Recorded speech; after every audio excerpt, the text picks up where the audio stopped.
Hey everyone, Jay here, and today I have something special that I'm going to review, and that is Ironman the game. That's right, a movie tie-in game to the MCU. Now Ironman the movie is awesome and considered one of the best superhero movies of all time, not to mention kicked off the Marvel Studios' dominance over the past decade. Unfortunately, the same couldn't be said for the video games, with, let's just face it, trash scores. What's weird is that unlike the film where The Incredible Hulk was first, this game was released first to coincide with the movie and 1 month before The Incredible Hulk got its video game released. Also, most if not all, the first batch of MCU video games were published by Sega and developed by Secret Level, which didn't help at all. I'm trying not to crap all over the game, so I'll start with something positive, which is they get Robert Downey Jr., Iron Man, and Sean Tubb to reprise their roles from the movie. But the thing I didn't get was Robert Downey Jr.'s voice acting chops. At times, it was very monotone and he was just there to read lines and get on with his day. So I don't know if it was his first time doing voiceover work or just him still getting into the character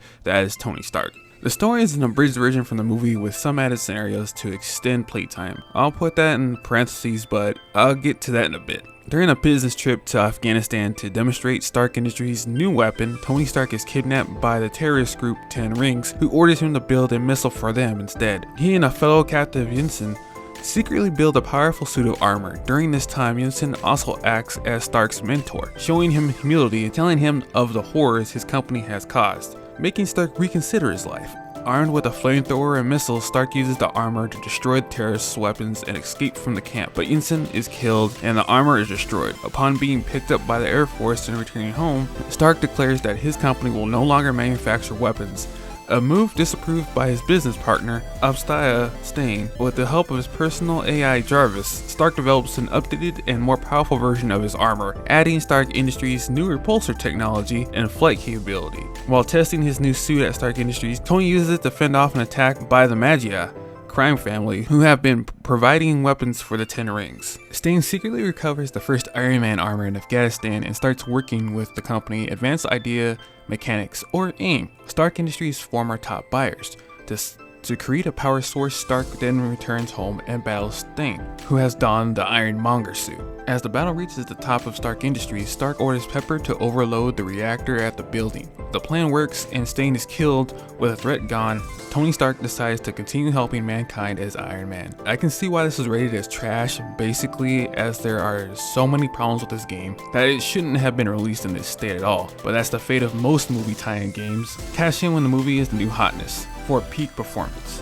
Well, I guess it's time to talk about gameplay, but I really don't want to. It's just really frustrating trying to control a flying tin can is all. Like, what was up with these controls for the old shellhead anyway?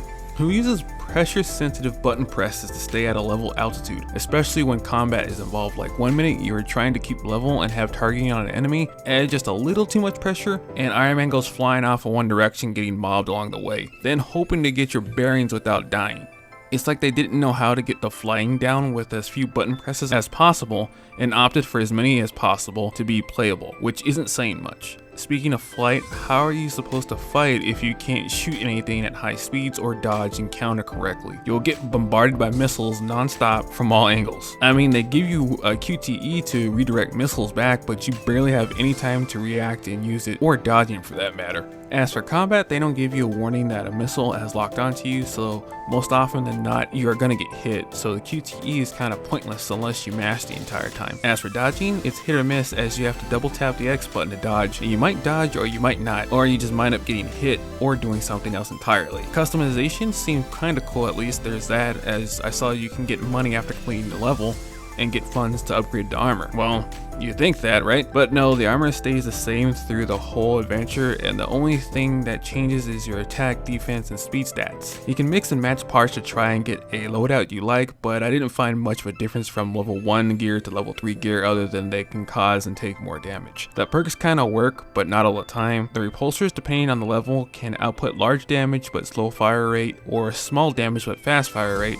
or in the middle, but it doesn't mean much when a boss's health pool is so huge that it seems like you're not doing any damage. The missiles help somewhat if you have the tracker type, but they don't pack as much of a punch as the non-tracker variant. Also, don't even bother with the unibeam as it leaves you vulnerable to attack and it doesn't do that much damage from what I saw. Now, they did add some extra scenarios that didn't happen in the movie, like stopping the Maggia from causing destruction with Tony's tech, but it's forgettable because you don't even meet anyone from the mob at all, only in-game radio. The things that are added to extend playtime are laughable, as you can finish the game in about 6 hours and get all the unlockables in 8. If you're wondering if this game is open world, short answer, no. There are levels with a big open map for Iron Man to fly around in, but don't expect much detail in the areas, untextured models of cities and canyons. As for the secrets, after you beat the story, you can unlock one-man army mode where you can destroy a given amount of enemies in a certain amount of time. Basically time attack mode. The reward is an alternate armor you can use from the Mark 1 all the way to the Ultimate Universe armor. Each of them have their own stats and weapons, but it just feels like you wasted 8 hours because of the bad controls. You won't want to replay any of the levels in any of the new unlockable suits. You can get the Hulkbuster armor, but it looks like they only modeled the torso and head, so it has sticks for arms and chicken legs. I don't know if this was just optimization or just how strong the Hulkbuster really was, but when I tried to use the Unibeam, the frame rate just tanked. But that aside, Iron Man the game is straight trash, so don't even bother with it unless you really love broken games. Man, this was a really rough review. And then after trying to record for the Incredible Hulk video game, I ain't doing this again. Unless it's Captain America the video game, because apparently that is the only MCU movie game that's actually kind of good. But stay safe, guys, and I'll see you in the next one. Man, it's fucking hot outside. I wonder if it would be alright to leave a few ice blocks out around the house to cool down. With my magic, it should be as easy as making lemonade.